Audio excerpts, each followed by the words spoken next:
अस्सलाम वालेकुम my dear students, कैसे हैं आप सब लोग। जूम क्लासेस आप लोगों की कैसी जा रही। मुझे उम्मीद है कि आपको ये क्लासेस पसंद आई होंगी, क्योंकि अब आप माशाल्लाह से जो हैं वो फ्रेश होके दोबारा से अपनी स्टडी को कंटिन्यू कर रहे हैं। आज हमारा जूम का दूसरा हफ्ता चल रहा है और इसका लेक्चर 1 जो है इस्लामियत का आज आप लेंगे। ठीक है,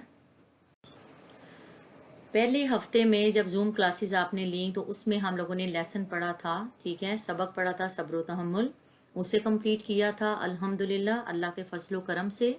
और आज हमारा सेकंड वीक का जो है पहला लेक्चर जो है वो हमारा नाजरा का है।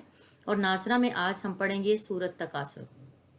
सामने स्क्रीन पे आपको एक लिंक नज़र आ रहा है। यहाँ पे लिंक डालने का मकसद ये था कि जब आप इस सूरत को ज़बानी याद करें विद उर्दू ट्रांसलेशन तो ये लिंक आपको हेल्प आउट कर सके।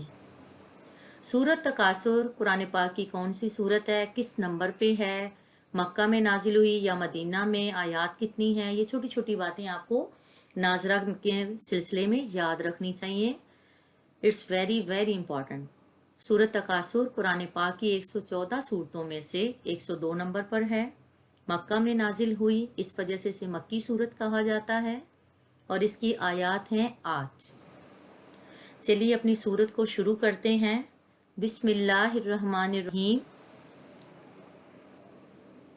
अल्हाकुमुत तकासुर हत्ता ज़ुरतुमुल मकाबिर कल्ला सौफ तालमून सुम्मा कल्ला सौफ तालमून कल्ला लौ तालमून इल्मल यकीन लतरवुन्नल जहीम सुम्मा लतरवुन्नाह ऐनल यकीन सुम्मा लतुसअलुन्ना यौमाइज़िन अन्निन नईम।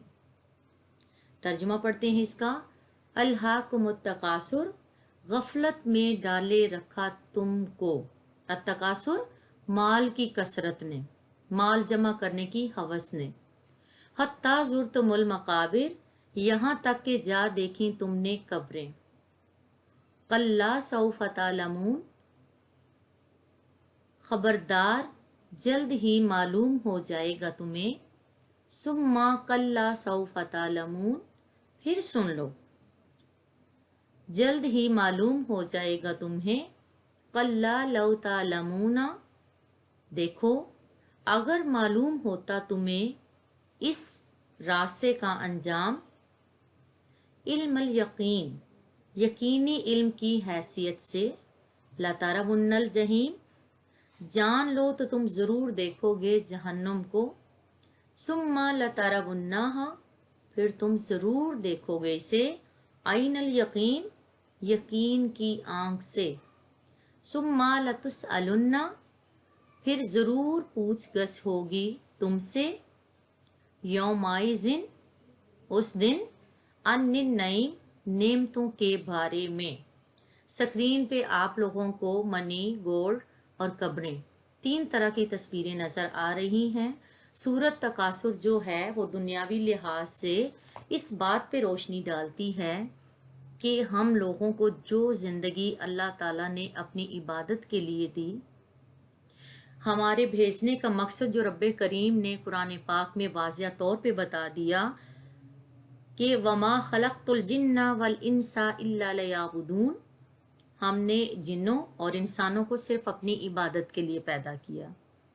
तो हमने बजाय इबादत करने के, अपने खुदा को राज़ी करने के, अपने खुदा की मखलूक की खिदमत करने के, हमने माल की हवस को अपने अंदर जगह दी कि आज हमारे पास इतने पैसे हैं तो कल इतने हों, इतने हैं तो इतने। इसी सिलसिले में हम लोग गफलत में डूबे रहे। का मतलब ये है कि अल्लाह ताला की तरफ से गाफिल होते रहे, अल्लाह की तरफ से दूर होते चले गए और माल इकट्ठा करने की धुन में या फिक्र में लगे रहे।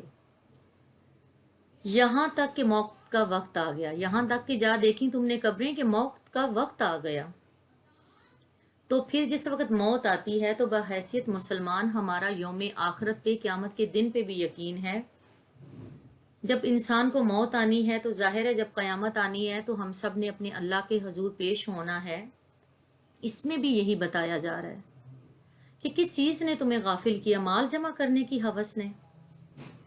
یہاں تک کہ تمہارا زندگی کا ٹائم ختم ہو گیا اور تم کو موت نے آ لیا، تو تم عنقریب جو ہے جلد تمہیں پتہ لگ جائے گا. جس وقت انسان مر جاتا ہے، دنیا سے چلا جاتا ہے، تو اس بات پہ بھی ہمارا ایمان ہے کہ قیامت آنی ہی آنی ہے. تو اس میں یہ بتایا جا رہا ہے اس صورت میں کہ اگر تمہیں اس راستے کا انجام تمہیں پتہ تھا، اگر پتہ تھا تو پھر تم نے ایسا کیوں کیا؟ اگر نہیں پتہ تھا، تم غفلت میں پڑے رہے، تو اب جو قیامت آنی ہے، جس وقت جو اللہ پاک نے ٹائم رکھا ہوا ہے، تو پھر تمہیں اس بات کا ضرور پتہ چل جائے گا. اور پھر کیا ہوگا؟ نیکیاں کرنے کا، نیک اعمال کرنے کا وقت زندگی میں نہ ملا. مال کی حرص و ہوس نے اتنا وقت لے لیا کہ ہم لوگوں کی موت کا وقت قریب آ گیا.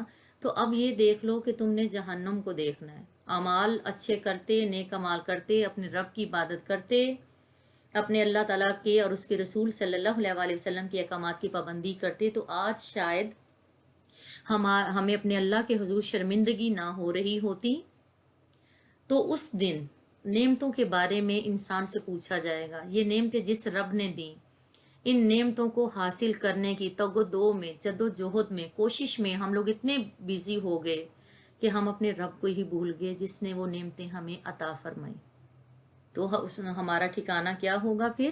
ہمارا ٹھکانہ یہ ہوگا کہ ہمارے نامہ اعمال میں نیکیاں کم ہوں گی، ٹھیک ہے، اور پھر ٹھکانہ جو ہے وہ جہنم ہو. سورت التکاثر کے مشکل الفاظ کے معنی یہاں پہ موجود ہیں. التکاثر، مال کی کثرت. المقابر، قبریں. تعلمون، معلوم ہو جائے گا. علم الیقین، یقینی علم کی حیثیت سے. الجحیم، جہنم کو. لترونہا، تم ضرور دیکھو گے. لتسألن، ضرور باز پرس ہوگی. عن النعیم، نعمتوں کے بارے میں.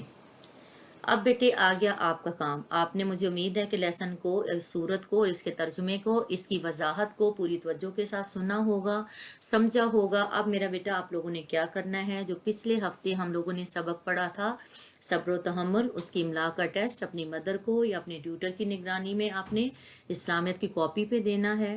اور جو سورت تکاثر ود ترجمہ جو ہم لوگوں نے آج پڑھی، اس کو آپ نے طاؤس اور تسمیہ کے ترجمے کے ساتھ اسلامیت کاپی پہ خوش خط لکھنا ہے. سورت کا جو لنک دیا گیا تھا، آپ نے وہاں سے سورت اور اس کا ترجمہ زبانی یاد کرنا ہے اور اس کا ترجمہ اپنی ریڈ کاپی پر خوش خط لکھنا ہے تاکہ آپ کی رائٹنگ ماشاءاللہ مزید اچھی ہو جائے. اب بیٹے آپ سے چاہوں گی اجازت، ٹھیک ہے؟ اللہ حافظ.